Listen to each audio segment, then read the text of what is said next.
وَلَا تَكُونُوا كَالَّذِينَ تَفَرَّقُوا وَاخْتَلَفُوا، اور ان لوگوں کی طرح نہ ہو جانا کہ جنہوں نے تفرقہ کیا اور پھر اختلاف میں پڑے، مِن بَعْدِ مَا جَاءَهُمُ الْبَيِّنَاتُ، بعد اس کے کہ ان کے پاس بینات آ چکی تھی۔ اچھا یہ بڑی جو مجھے تو یہ بہت ناپسند بات ہے کہ جب بھی ہم تفرقے یا اختلاف کی بات کرتے ہیں تو ہمارا ذہن جو ہے وہ اپنے مذہبی فرقوں کی طرف چلا جاتا ہے، یہ بریلوی ہیں، یہ اہل حدیث ہیں، یہ دیوبندی ہیں۔ بھائی یہ بھی مانیں گے ہم اسے، یہ ویسے تو مسالک ہیں لیکن ان میں بھی اب تفرقے والی خاصیات پیدا ہو گئی ہیں، مانتے ہیں ہم، لیکن اصل تفرقہ یہ نہیں ہے بھائی۔ اصل تفرقہ اس امت کے اندر جو سیاسی تقسیم ہوئی ہے، یہ افغانستان ہے، یہ ایران ہے، یہ پاکستان ہے، یہ سعودی عرب ہے، اصل تفرقہ یہ ہے۔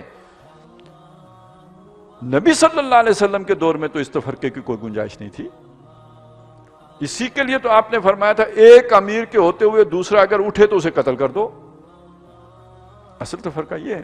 آج آپ کے ریکگنائزڈ کتنے 57 ملک ہیں کہ 58 ہیں، یعنی 58 امیر موجود ہیں نا ہمارے، ان کو کیا حق ہو گیا، کیسے مل گیا یہ حق؟ یہ اصل تفرقہ ہے، اور یہ پھر کتنا بڑا تفرقہ بنتا ہے۔ ہر ایک سمجھتا ہے کہ سب سے پہلے میرا ملک ہے، سب سے پہلے پاکستان، تو دوسرے کے لیے سب سے پہلے ایران ہوگا، تیسرے کے لیے سب سے پہلے جو ہے سعودی عرب ہوگا، باقی پھر باقیوں کو تو ویزا لیے بغیر آپ جا نہیں سکتے۔